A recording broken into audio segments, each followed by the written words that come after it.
আলোক পানির সমস্যা শুধু গত মাসে হয়েছে এরকম কিন্তু না। এই আলোক পানির সমস্যা কিন্তু দীর্ঘদিনের সমস্যা। কিন্তু এই সমস্যার পিছনের কারণটা কি কেউ কিন্তু বললেন না কি কারণে এটা হচ্ছে। যে ইডন মিয়া মারা গেছে, ফেরদৌসী বেগম নামে একজন মারা গেছে এবং সর্বশেষ সাদেক আলী নামে একজন মারা গেছেন। এরা কিন্তু এই রাজনৈতিক কোনো বড় ফিগারের লোক না। কিন্তু ইডন মিয়ার কোনো রাজনৈতিক পরিচয় আছে? ফেরদৌসী বেগম কি কোনো রাজনীতি করে না? তাহলে একটা নিরীহ মানুষ মারা যাচ্ছে কেন? এই কারণগুলো আগে উপলব্ধি করার চেষ্টা করেন যে কেন মারা যাচ্ছে এবং কার হাতে কারা এই খুনটা করলো।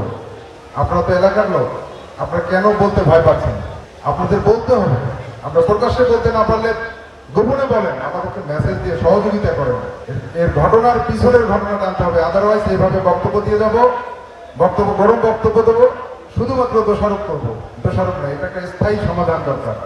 যারা এই ঘটনাগুলো করছেন আপনারা কিন্তু নজরদারির মধ্যে আছেন। আপনারা নজরদারির মধ্যে আছেন। আপনারা মনে করেন না যে আপনারা পার পেয়ে গেছেন। পার কিন্তু পাবেন না, কোনোভাবেই পার পাবেন না।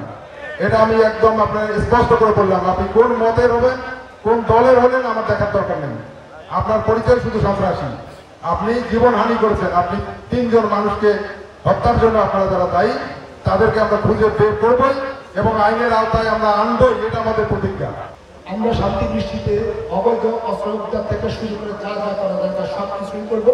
এবং ইতিমধ্যে আমি আইন শৃঙ্খলা রক্ষা বাহিনী সকল সদস্যকে অনুরোধ জানিয়েছি, সকল বাহিনীকে নির্দেশনা অনুরোধ করেছি, আপনারা প্রতিটি ঘরে ঘরে যারা অবৈধ অস্ত্র নিয়ে আসে অথবা অবৈধ অস্ত্র যাদের কাছে রয়েছে তাদের তালিকা প্রস্তুত করুন। আমরা একটা আইনের ব্যবস্থা গ্রহণ করবো সকল বাহিনীর সমন্বয়ে এবং এটা সফল আপনারা খুব শীঘ্রই দেখতে পাবেন।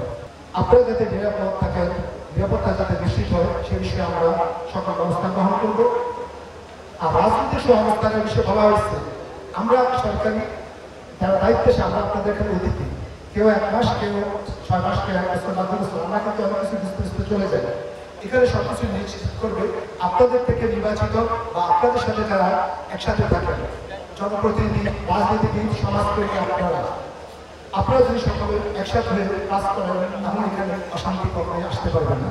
আপনারা পারস্পরিক ক্ষুদ্রতম স্বার্থ ভুলে গিয়ে আপনাদের এই জনগোষ্ঠী বৃহত্তর স্বার্থে কাজ করবেন সেটা আমরা আশা করি এবং সেই বিষয়ে আমরা আপনাদের সাথে সহযোগিতা করবো এবং সহাবস্থানের মাধ্যমে আপনারা এলাকার শান্তি শৃঙ্খলা এবং আইন শৃঙ্খলা এবং সকল ধরনের ভালো দিকগুলো নিশ্চিত করবেন। আমাদের প্রশাসন আজকের পর থেকে যে হত্যাকাণ্ড হয়েছে তার পরিবারের কাছে আমাদের আমরা সেই পরিবারের সদস্যের সাথে এই ডিসি মহোদয় এবং আমাদের এই এসপি মহোদয় আমরা কিন্তু সমস্ত কর্মকর্তারা তার পরিবারে গিয়ে আমরা সান্ত্বনা দিয়ে এসেছি যে আমাদের জিরো টলারেন্স। আমরা বলেছি সেই সন্ত্রাসী, সেই অস্ত্রধারী, খুনি যাই হোক তাকে আইনের মধ্যে যেই দলেরই হোক, যেই মতেরই হোক, সে জিরো টলারেন্স, সে চুল পরিমাণ ছাড় পাবে না।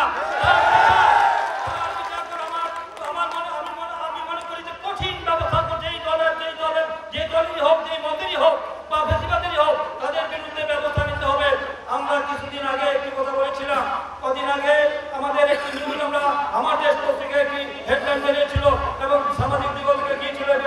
আমাদের এই বর্তমান এই এসপি আমাদের যে মিনাজুল আলম সাহেবের আগে যে এসপি ছিলেন তাকে অবৈধ করা হয়েছিল, পুলিশকে অবৈধ করা হয়েছিল। রায়পুরের নিরীক্ষা ইউনিয়নে আপনারা দেখেছেন সামরিক এক কর্মকর্তা প্রকাশ্যে দিবালোকে সেই সত্যিশ্বরের অস্ত্র ট্রেনিং দিচ্ছে। সেই অস্ত্র ট্রেনিং নিয়ে সেখান থেকে তারা ট্রেনিং নিয়ে এসে আশেপাশে যারা এই যেহেতু অববাহিকা ওই সেখান থেকে এসে সন্ত্রাসীদের ভাড়া করে সেখানে এসে ভাড়া করা সন্ত্রাসীরা সে অস্ত্রধারীরা এসে এখানে তারা আধিপত্য বিস্তার করার জন্য, দখল করার জন্য এই ঘটনা করিয়েছে এবং তাদেরকে আমরা বলেছিলাম তাদের দ্রুত আইনের ব্যবস্থা নেওয়ার জন্য তারা ব্যবস্থা করতে পারেনি, সে নিতে পারেনি। যার কারণে এই অনাকাঙ্ক্ষিতভাবে 3টি প্রাণ জ্বলে গিয়েছে। আর যেন